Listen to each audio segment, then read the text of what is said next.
evening and welcome to Southeast News.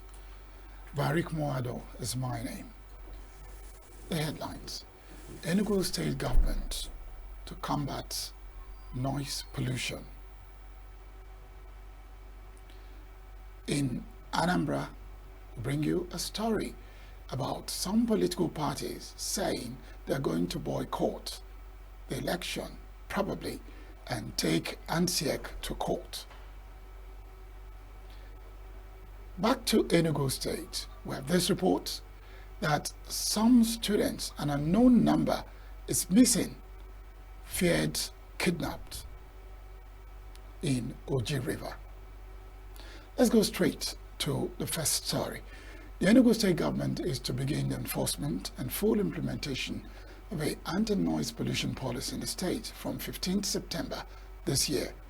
This was announced by the executive chairman of the Enugu Capital Development Authority, Uchanya, a stakeholder meeting held at the conference room of the State Secretariat, Enugu. Correspondent David Okoro reports. The executive chairman of Enugu Capital Development Authority, Uche Anya, stated that the major reason for the implementation of the zero noise pollution policy, which will take full effect in September 2024, is to reduce the public health hazard caused by noise and make the state a truly modern society. We want a city where our approved master plan, the zoning, is respected. If we say a place is residential, it's residential. We don't want people putting up nightclubs that starts making noise from 4 p.m. to 6 a.m. every day. And in today's world, we want our city to compete with the best run cities of the world. That is what we are out to do. Anya stated that government does not give noise permits as suggested by some stakeholders at the event. The government, he added, will not allow churches, mosques, clubs, and bars to operate near residential areas without acoustic booths, warning that such places will be demolished by government. We do not give noise permits. The government of any state will not give noise permits. And if there was any such thing as noise permit, it's nullified. It doesn't exist. You cannot put up a church in a residential neighborhood. If it has been existing, we will not allow that. We will shut them down. Some of the participants who spoke at the event appreciated the state government for carrying them along and promised to key into the initiative. We are made to know that as Muslims, it is our duty to regulate the sound within our prayer premises so that we will not encroach into the rights and the peace of our neighbors. And that we have adhered to that in Enugu State. So our sounds are always regulated. That is the point I want to make here. And we don't take longer duration to say our prayer. And I hope we are within the law. It's a good one in the sense that nobody would like to live in a noisy environment because of our health and sanity. So it's something that we, the church, subscribe to. This is really how it should be.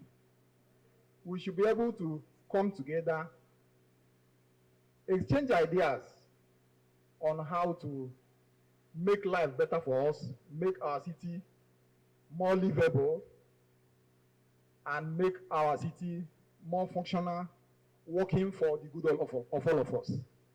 What the Enugu State government is presently doing is in the interest of the people who want to get it right. And what is happening today is like, come, let us reason together. We quarrel because we cannot argue. But when we sit down together and discuss these issues, we have to get it right. And when we get it right, it will be in our own interest. The Enugu Capital Development Authority says it has received several petitions about the nuisance caused by noise pollution in the state. The extent to which the authority will be able to enforce the control measure will be seen in the next 1 month. In Enugu, David Okoro, Signature TV News.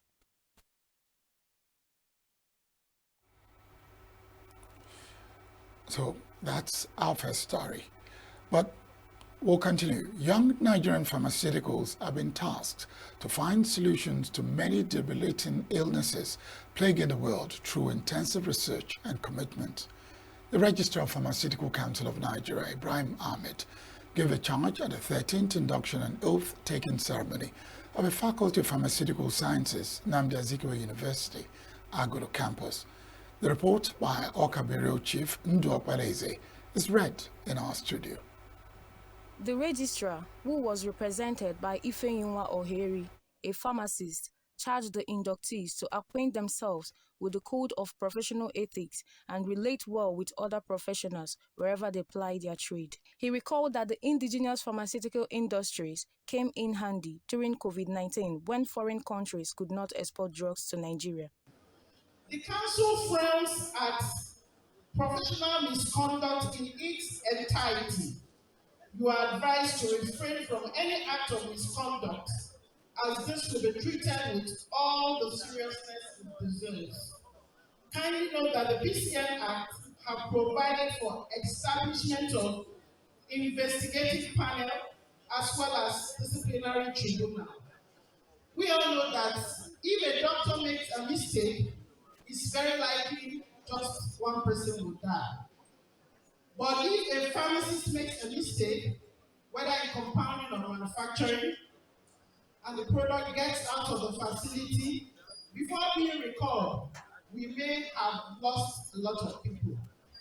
So it is very important that you pay serious attention to what you do. The keynote speaker, Professor Kenneth Kalu, who spoke on the theme Brain Drain and Young Nigerian Graduates, Immediate and Long-Term Implications, said it was unfair to blame the young professionals for seeking greener pastures abroad when the nation's leaders have failed to provide them with good working and living environments.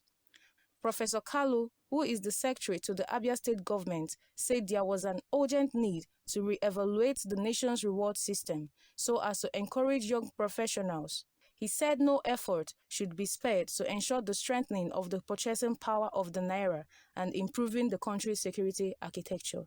According to the UK Immigration Service, 13,609 Nigerian trained healthcare professionals were granted work visas in the country in 2021. Beyond the UK, tens of thousands of doctors, of nurses, of pharmacists like you, and other healthcare professionals present in Nigeria are currently in active practice in other developed countries, especially the United States, Canada, the EU, Britain, and other countries in the Gulf region, including Saudi Arabia, Kuwait, and other Arab Emirates. Pharmacists are also not left out of this massive force. According to the Pharmaceutical Society of Nigeria, an estimated 7,000 pharmacists left the country between 2021 and 2025 in search of greener pastures and access. My estimation is that between 2023 and now, hundreds, if not thousands, of pharmacists present in the country, mainly also from this faculty we have today, must have transferred their skills and vision to several other foreign countries. So I do not think we need any long lecture on why thousands of medical professionals present in the country are in their mind to leave. No, you already know the answers. Okay? These young and middle-aged professionals are leading to places where they are better rewarded, where the economy is better, where the currency has stable value, where the politics is stable, where they do not have to live in the virtual field of affairs by all of criminals, and where they can grow in their chosen career. So to cut a long story short, these mostly young professionals are leading to places that offer them the things that they desire from Nigeria.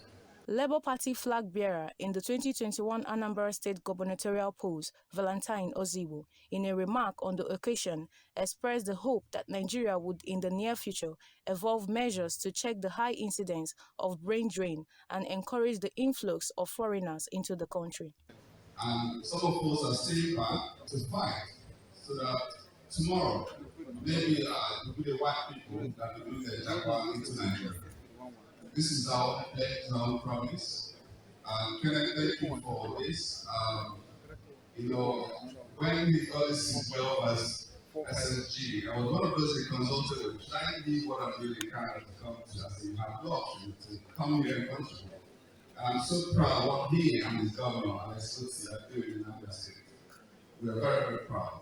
The Dean Faculty of Pharmaceutical Sciences, Nnamdi Azikiwe University, Agolo Campus, Professor Chibeze Ihekworome, said the faculty plans to establish a community pharmacy service within the school to provide Agolo and nearby communities with genuine drugs. He announced the intention of the university to provide a solar light project that will serve the university campus as the cost of diesel is getting out of hand. This solar power project. The cost of energy today is so huge that our IGR and the powerful sums we receive from the government fade into insignificance. To achieve this solar power project, we have segmented energy needs into 7 different portions. The total cost is 62 million. Each segment has an average cost of 8.8 million.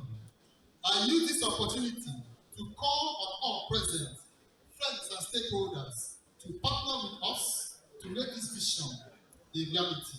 The chairman on the occasion and Southeast Zonal leader of the Manufacturers Association of Nigeria, Adachukwu Dozie, congratulated the young graduates for successfully completing their programs. Some students are being kidnapped at Oji River by suspected herdsmen. The incident occurred on Thursday by 4 p.m. at the School of Health and Technology, Oji River, Enugu State. The male victim who escaped said that the suspected kidnappers had taken some of them. The victim, with his body full of blood as a result of machete cuts, confirmed that he was kidnapped alongside many other students of the school, but he managed to escape. He was taken to a nearby healthcare service for medical attention. The incident has been reported to security agencies in the area, but as at the time of this report, the Enugu State Police Command has not responded to our requests. Major opposition political parties in Anambra boycotted the interactive forum organized by Anambra State Electoral Commission on Thursday. The parties also threatened to challenge the amendment of ANSIEC law in court. Parties include a faction of All Progressive Grand Alliance, All Progressives Congress, Labour Party, and the People's Democratic Party.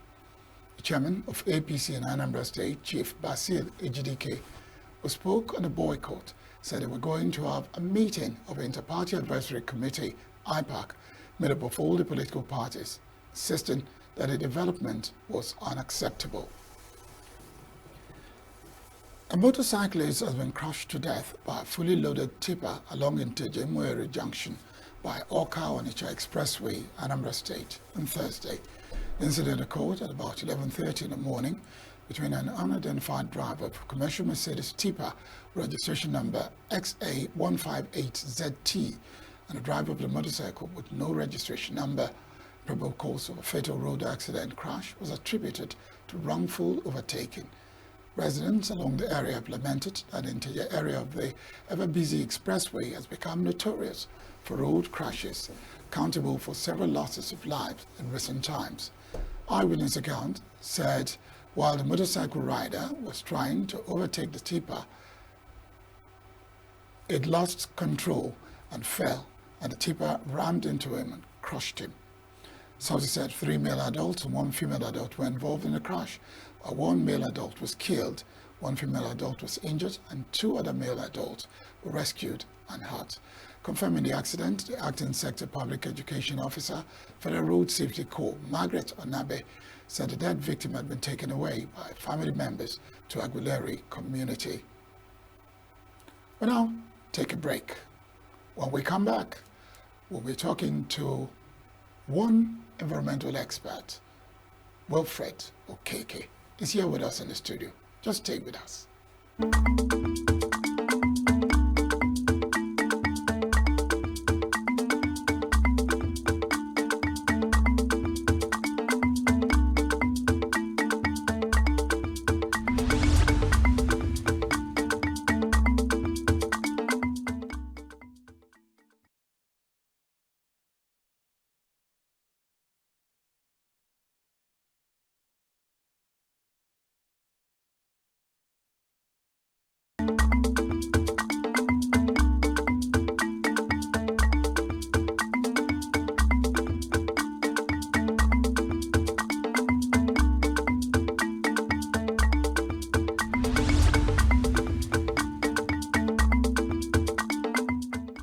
Just yesterday, Enugu State government decided to do something about noise pollution.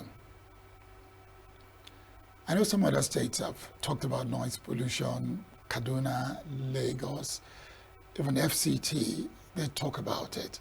But Enugu State is getting on the bandwagon. But the big question is, what is the accepted noise level? With me here in the studio of Southeast News is none other than Wilfred Okeke, an environmental expert. Thank you. Wilfred, you're welcome. Good evening. Tell me, what is the acceptable noise level? Well, this could actually vary from state to state. Every state, of course, is empowered to make regulations or policy guiding noise pollution levels, right? But basically, and of course, you have levels for business premises, commercial premises, and all that. But majorly within 55 decibels. How do you describe 55 decibel for a layman? Well, of course, we have an instrument for measuring that. But basically, when we talk about when noise constitutes pollution, it's when it's introduced into the environment at levels that could be deemed harmful to either man, right, animals, or the environment generally, right? So when it's at any level that could cause harm, cause discomfort, right, cause mental stress for the persons that share the same environment with you, of course, it can be termed as pollution. Okay, let me just lower the tempo a bit. Yes. You know, if you are in a clubhouse, yes, it's quite noisy. Yes. But it's not stressful for those enjoying the music. Yes. But at that point, good. Yeah. At that point, yes, it shouldn't be a problem for people who live close to the clubhouses, right? So owners of clubhouses are, advised to have, they have soundproof, some kind of acoustic controls within the facilities to ensure that maybe the person who has a business or who has a residence close to your clubhouse is not disturbed by the noise coming from your facility. I like that. Now, yes. Given that this policy will come into effect on 15th September this year, do we have enough processes put in place to ensure that the citizens understand what it means to cause noise pollution? Because from what you've described, I need to be aware that I have exceeded what constitutes noise for you while I'm enjoying what I'm doing. Yes. Well, I think the Enugu State government, of course, the Enugu State Capital Territory Development Authority has started on a good note by, first of all, bringing together stakeholders, right, to reason together, just like you highlighted in the report that you shared earlier, on what roles each person is expected to play in ensuring that we curb noise pollution, because it's becoming a menace. You have people who share facilities. Maybe you have an office space in the plaza that has about 6 churches, maybe mosques, and you hear all manner of noise coming out from that place. Sometimes you see people because you could have maybe clubhouses, the one you call bars, seated deep in residential areas, and when you look at the kind of noise that comes out from that place, it's really disturbing. I'm saying because I have one close to my house and I know what we go through when it's Sunday night, when it's, whenever they have events at that place, right? So basically, everyone has to be part of this in creating awareness, right? I already saw on social media some people are saying that government is trying to gag religious bodies and all that. That's not it, right? In every sane society, everything has to have permissible limits, right? You must not do whatever you're doing, at the expense of the person, who shares the same environment with you. Everything has to be moderate. Everything has to be, in a way that it doesn't disturb the environment. It doesn't disturb health. It doesn't disturb, animals and everything. So everyone has to join this effort in sensitizing citizens, in creating awareness that noise pollution is a problem. People who are critical thinkers, people who work with their brains, cannot work in such environment. And of course, it's not even ideal that maybe when we have visitors coming into the town, everywhere is looking so unkept, noise from everywhere. When you go to the market areas, noise, places that are supposed to be reserved, noise everywhere. That doesn't make an ideal city. So Enugu State has, taken a good step. And so we must support them in ensuring that we make our city, serene and ideal. Yes, but no. Okay. Why did I say yes, but no? Let's get back to the basics. you did say Yes. from where you live, Yes. you have churches around there. Yes. Now, from the planning stage, because I recall that the report did talk about the original plan. So, plans are approved. Yes.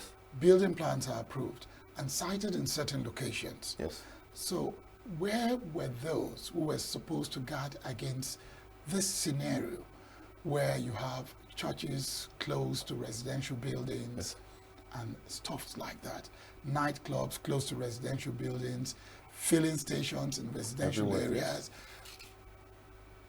At what point will we get to that point where we say enough is enough? Is it this point? Because by the time you begin to work towards achieving the deadline of 15 September, you hear more arguments come up. Yes. Are you going to demolish buildings? Or you're just going to strengthen the acoustics used in these facilities? Yes. So you are the environmentalist. Yes. Which way forward? Well, this is really dicey because if you want to begin to talk about it from that aspect, of course we will indict, the regulatory agencies that gave approval for some of those things to be there in the first place. Because when you look at town plan, right, there are places that are marked for maybe public spaces, churches, and all that. And so when you look at our society, some of these plans are no longer enforced. All right, and if government goes by trying to maybe demolish so that some of these spaces will give way, that would be a wrong way to go about it, especially going by the prevailing economic circumstances, right? So, but what we're saying, and I think what the government have said, that things like this, that maybe when you have a facility that emits noise, it must be done within the threshold, within the permissible threshold, so that it doesn't constitute a problem, right? So if government goes ahead to demolish, people will cry out about that, and that's not the sensible thing or the right thing to do about this point. But what we're saying at this point, let people who own these facilities have put in place measures to make sure that noise pollution from their facilities are within acceptable threshold. And that's what we're saying, right? So that has to be done so that, of course, not to compel government to take the next action, right? So that has to be done. And of course, government should also begin to look at, going back to the master plan, going back to look at who were the officials that gave up these approvals, right? There should be, if they are investigated and it is seen that they didn't follow acceptable guidelines or standards and whatever, they should be reprimanded, right? There should be some kind of reprimanded for some of these culpable officers, so that it will serve as a deterrent, so that when we have a plan, we stick strictly to this plan. It's not biased, it's not compromised at any point, it's not distorted. Let's have that plan. Let it be what it is. Let it be what it is. Yes. Before I let you go, now, we're sure the processes will begin 15 September. Yes. But before then, the enlightenment is just not one stakeholders meeting that will solve the problem. Now, from your perspective and your ecosystem, how would you help both parties? What I mean by both parties is, one party is the government trying to do the right thing, and the other party are those who may be affected while government wants to ensure that the right thing is done. How would fellow experts like you who are into environmental health tell both parties the exact things to do so that there'll be harmony while the right thing is being done? Yes, there's a lot of work to be done to this regard. I think government has a role to play, and from the angle of the civil society, we need to see how to complement the efforts of government to create adequate awareness, because it needs a lot of awareness. People need to be educated, people need to be sensitized on the dangers of noise pollution. People need to understand why we need to embrace this policy by the government, so that we don't have conspiracy theories around it. So a lot of work needs to be done, especially from the angle of civil society. When I saw this personally, I saw this as a welcome development. And so we're going to use all the channels and resources available to us to ensure that people are adequately, aware. And of course, media houses, you have a role to play to sensitize the people, to create the awareness, to tell them, hey, government is doing this thing for the best interest of the people. It's not being done because government is trying to prevent you from worshiping your God or from, this is done in the best interest of the people of Enugu State, and the people must be aware of this. Thank you very much. Thank you so much. Gov'T for coming on. Thank you so much. To Southeast News. Thank you. It's been a pleasure having you. Thank you. My Thank pleasure. you. Have a great day. Thank you. When we come back, we'll go to Oji River and give you a deeper version of that story of the kidnap. Stay with us.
We did let you know that there was a kidnap incident at Oji River School of Health and Technology.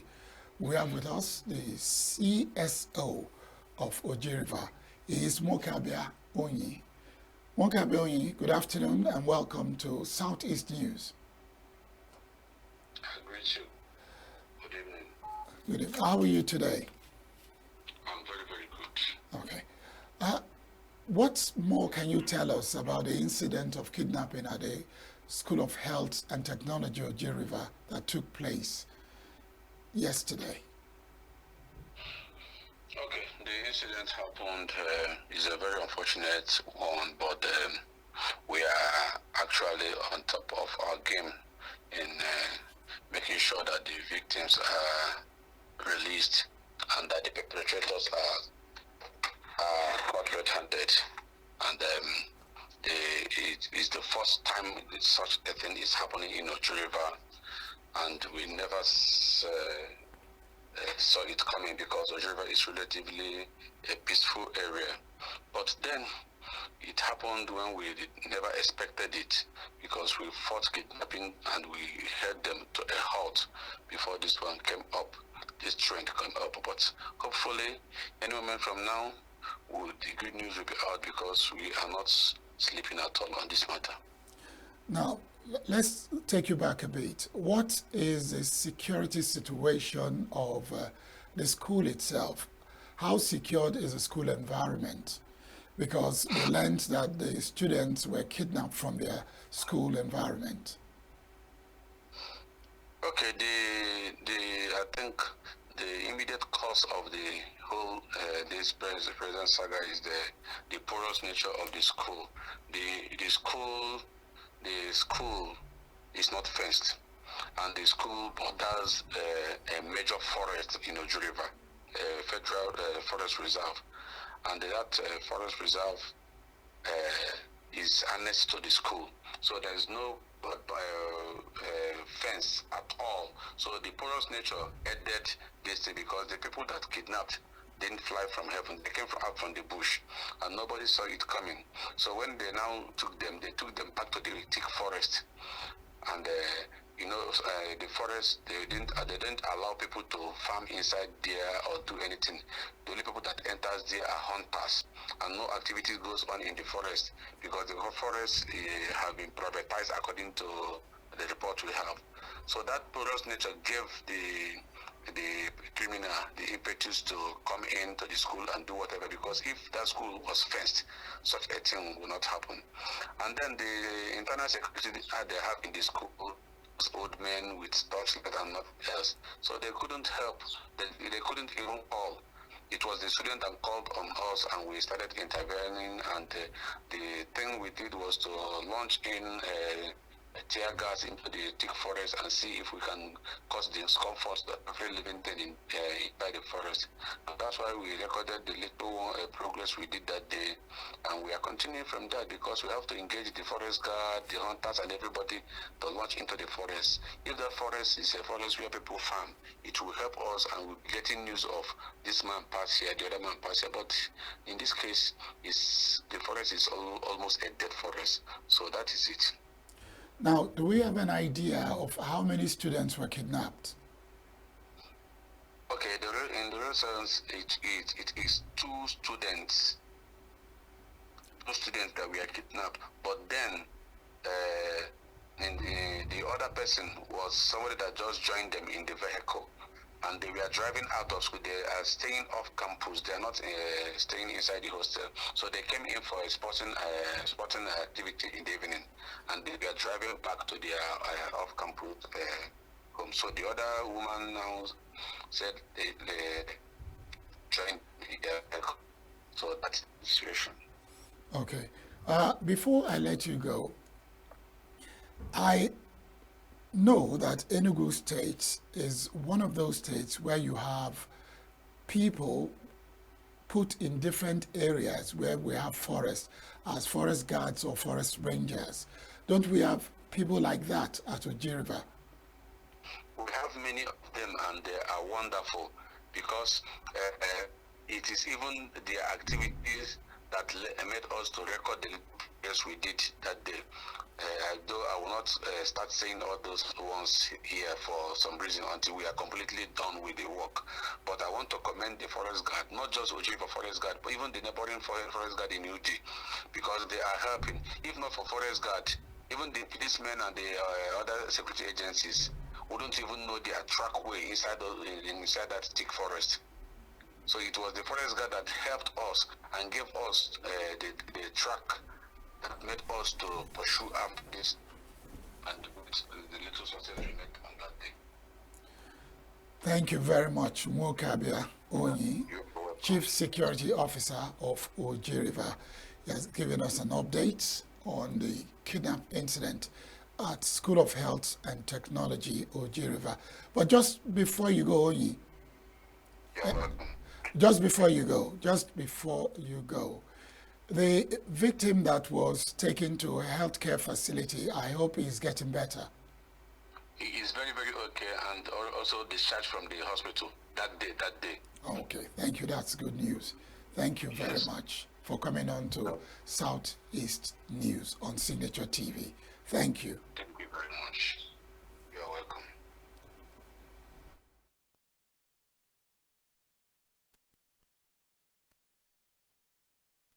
Anambra State. But first, let's take a short break.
There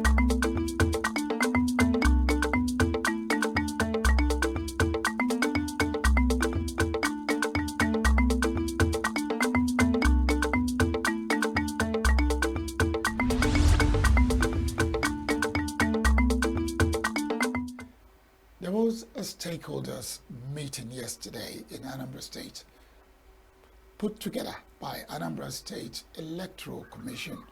But surprisingly, some political parties, major opposition parties for that matter, boycotted the interactive forum organized by the Electoral Commission. Their reason, we'll tell you. But on the line with us is our Oka Bureau Chief, Ndu Okbaleze. Ndu, good afternoon and welcome. Yeah, good afternoon, sir. Tell me again.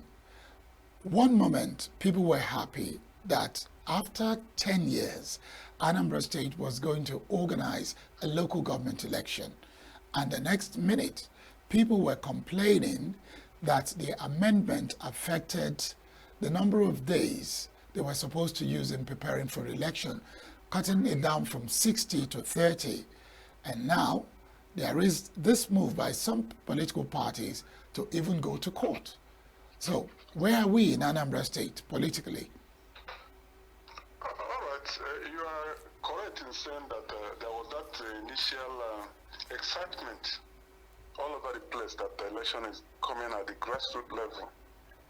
But when the politicians, when they check, when they wanted to cross their T's and dot their I's, some of them began to see a lot of what they call opportunities for the ruling party in the state, All Progressive Grand Alliance, that's the governor's party, to take everything, win the election even before it is conducted, according to them.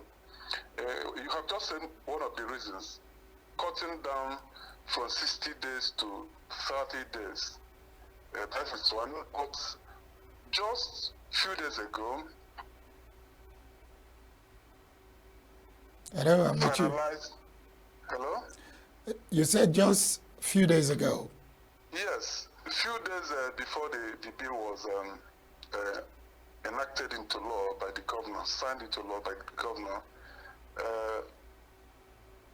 there was this amendment again. An amendment to the extent that it is no longer a must that candidates the list of candidates will be submitted by the national body of the party, but in this case, members of the National Assembly from the party can do the job of the national executive of the party. This way, the opposition want to believe that the governor or the governor's party, because there's this kind of problem, there's a kind of faction in the party. I'm sure you are aware that Edozie Njoku is the person recognized by INEC as at the moment as the national chairman of APGA. But that doesn't seem to go down well with the mainstream APGA who line up behind Sylvester Ezogwenna as their national chairman. In fact, he was the one they elected, but after a lot of court matters and all whatnot, it does appear that INEC has recognized Edozie Njoku. And that is not going down well with the...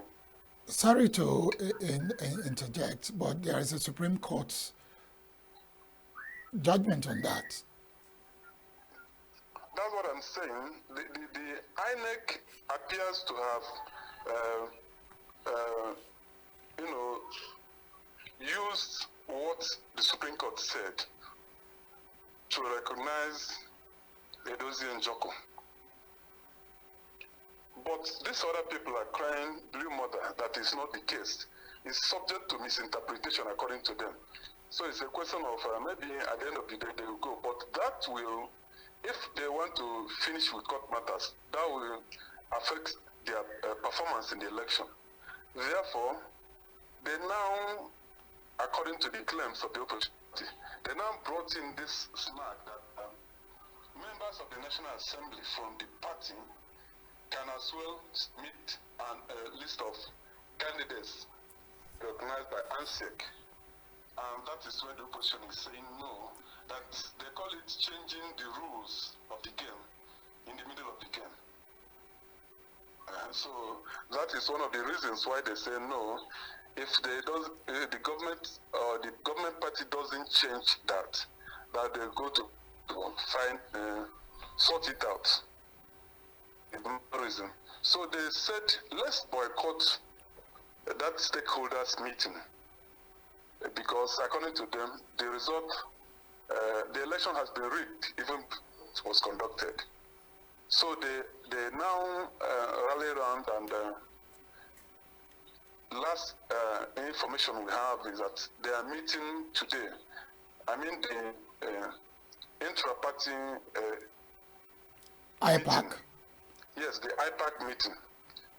They are meeting today, and according to them, it's at the end of the meeting that they will take their decision and have a common stand to support the election or to oppose it. Okay. That is for parties. Yes, from your report, the major political parties, major opposition political parties boycotted the stakeholders meeting, but Action Alliance was there. So is it that Action Alliance is seeing something the other political parties are not seeing? Well, you never can tell what is happening. You know, when it comes to election, major opposing political parties, they matter what they do, because some of these parties, at the end of the day, they end up not building any candidate. So they just have their platform waiting for people that would want to use it at the time to say. So Action Alliance doesn't appear to many as a strong party on the ground in Anambra State. Some of these parties, you begin to see their flag once the election is by the corner. That is the case. It's not only Action Alliance. There's also this P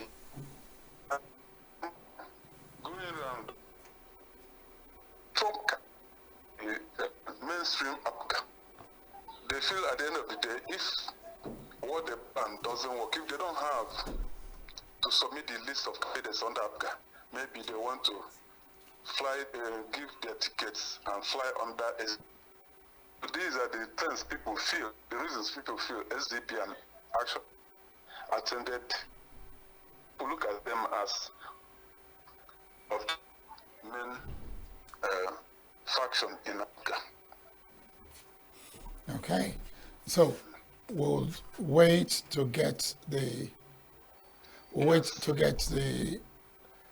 outcome of the meeting of IPAC to understand if they are going further with a threat to go to court or they are going to change their minds. Exactly. Now, that is the position of the political parties. But what are the ordinary citizens in Anambra State saying concerning this election? Yes, the majority of the people of Anambra State, they want this election to hold.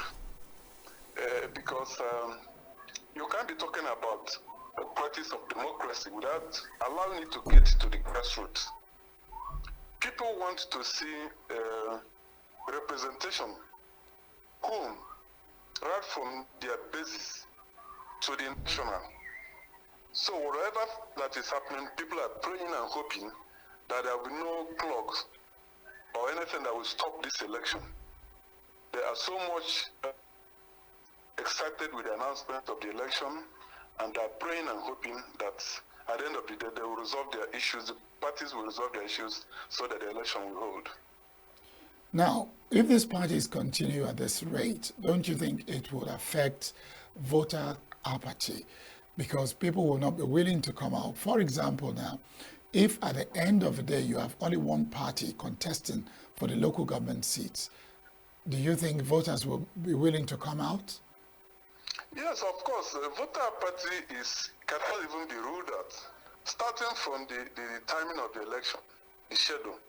Because you can't tell me, nobody can tell anybody that has witnessed elections, that 30 days will be enough for people to move across to canvass for votes. Most of the time, the umpire, electoral umpire, doesn't seem to do much with regards to voter education. Everything is left for the candidates or the political parties. So now that they have less than 40-something days to September 28th, and proper campaign will start around September 11th. That shows that there will not be so much voter education and a creating of awareness.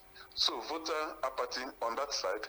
Then the issue of security, which was one of the concerns raised in the stakeholders meeting yesterday. Security is of great concern because it does appear that it's getting out of hand. Even as we're speaking, there are still stories of more people being kidnapped and attempts to kidnap people from all parts of the state. So with that kind of thing around the corner, if security is not beefed up, people may not want to come home in the first instance or go to the polling stations for the voting. And then this issue you brought up, if people are not sure that the election will hold, last minute you begin to turn out during election. So that's one of the reasons why people are worried, and the civil societies are taking it up.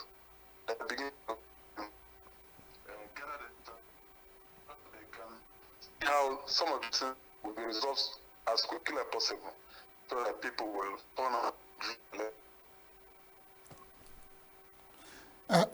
Okpeleze, before I let you go, during the stakeholder meeting, I am very sure that we had security agencies there. Was this issue raised before them? And did they provide any form of solutions? Remember, just before you answer that, remember that over the weekend, last weekend, we had issues of 3 different people being picked from the 3 different locations in a particular community. And up till now, there is no information concerning the whereabouts. Okay. So you can now go ahead, please. Yes, the issue was raised right before them there. And it's the usual promises and assurances. Even before the stakeholders meeting, the ANSEC chairperson, Genevieve Osekwe, took her members to the national civil defense corps, and with a view to soliciting for support, and they gave them their permit, and they were all present in that yesterday's meeting. The police, civil defense, all other paramilitary agencies, they were present. They were able to extract commitments on their own part. But then again, it's one thing to get these promises and another when it comes to the field operations. We're only hoping that the assurances will this time around take care of the fears and apprehensions of the people. Thank you so much, Ndo Okpeleze. I have to let you go now, but don't forget to keep us updated. You're welcome, sir. Thank you very much. As we want to say thank you for watching Southeast News. We wish you the best for the weekend. And for all the stories we brought you, you'll definitely be updated when we return from Monday. Barikumo Ado was my name. Thanks for being with us.